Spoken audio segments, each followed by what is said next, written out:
নমস্কাৰ news now দৰ্শকসকলক স্বাগতম জনাই ষ্টুডিঅ'ৰ মজিয়াত মই লিপিকা চাহক কেছে আজিৰ সংবাদত যোৰহাটৰ ৰাজকাৰেং নিৰ্মাণৰ পোষকতা কৰিছে টাই আহোম সংস্কৃতি সংৰক্ষণ আৰু শিক্ষা বিকাশ সমিতিয়ে নিউজ নাওৰ এক বিশেষ প্ৰতিবেদন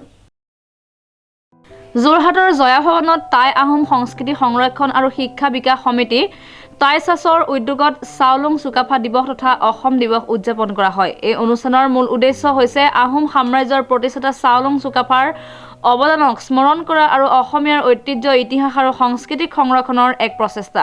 অনুষ্ঠানটোত বিভিন্ন পৰম্পৰাগত কাৰ্যসূচী আৰু ধৰ্মীয় ৰীতি নীতিৰ মাজেৰে অনুষ্ঠানৰ আয়োজন কৰা হয়। এই উদযাপনে অসমৰ একতাৰ প্ৰতীক চাওলুং চুকাফাৰ আদৰ্শক নতুন প্ৰজন্মৰ মাজত জীৱন্ত কৰি ৰাখিবলৈ চেষ্টা কৰিছে।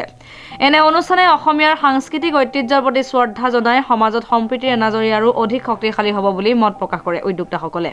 লগতে ইতিহাস সমৃদ্ধ ৰাজকাৰেং তথা ভূমিত বৰ্তমান নেতৃত্বাধীন চৰকাৰে পৰ্যটনৰ স্থলী হিচাপে এক ৰাজকাৰেং নিৰ্মাণৰ পোষকতা কৰিছে।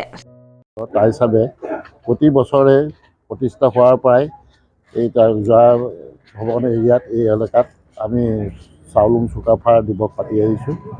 চাওলুং চুকাফাই যেতিয়া ইয়াত প্ৰৱেশ কৰিছিলে সময়ত তেওঁ গোটেই বিভিন্ন জাতি সম্প্ৰদায়ক লৈ একলগ কৰি এখন ৰাজ্য কৰিছিলে, কোনো যুদ্ধৰ দ্বাৰাই নহয়, এটা বিভিন্ন ধৰণে তেওঁ মিতিয়ালি কৰি তেওঁলোকৰ লগত কৰিছিলে। সেইকাৰণে যেতিয়া AJP গভৰ্ণমেণ্ট আহিলে তেতিয়াৰ পৰা এই দিৱসটোক অসম দিৱস হিচাপে পালন কৰিব ল'লে আৰু আজি অসমৰ বিভিন্ন জেগাত চাওলুং চুকাফাৰ দিৱসটো পাতিবলৈ লৈছে। আৰু আপোনালোকে শুনি সুখী হ'ব যে এইটোৰ কাৰণে এতিয়া আমাৰ বিভিন্ন জেগাত আমাৰ এটা সম্প্ৰীতিটো বাঢ়িছে। বিশেষকৈ উজনিত এইটো এটা বিশেষ পৰ্ব নিচিনাই হৈ পৰিছে। সকলো জাতি সম্প্ৰদায় লগ খাই পেলাই আমি চুকাফা দিৱস পাতোঁ, অসম দিৱস হিচাপে পাতোঁ চুকাফা দিৱসটোক। আৰু এইটো আমাৰ কাৰণে এটা সৌভাগ্যৰ কথা যে 600 বছৰ যিটো জাতিক কৰিলে পৃথিৱীৰ কোনো ৰজাই আজিলৈকে 600 বছৰ ৰাজত্ব কৰিব পৰা নাই। কিন্তু চাওলুং চুকাফাই প্ৰতিষ্ঠা কৰি যোৱা টাই আহোমৰ অসম দেশক এটা গঢ় দিলে আৰু তাৰ যোগেদি এইটো হ'ল।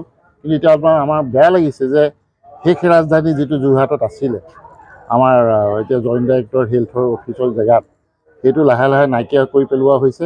ইয়াক 5জন ৰজা আছিলে আৰু ৰাজকাৰেং আছিলে। এই কাৰেংটো উদ্ধাৰ কৰিবৰ কাৰণেও আমাৰ যোৰহাটৰ পৰা শ্ৰীমন্ত মাধৱ বৰুৱাৰ ৰিপৰ্ট নিউজ নাও 24/7।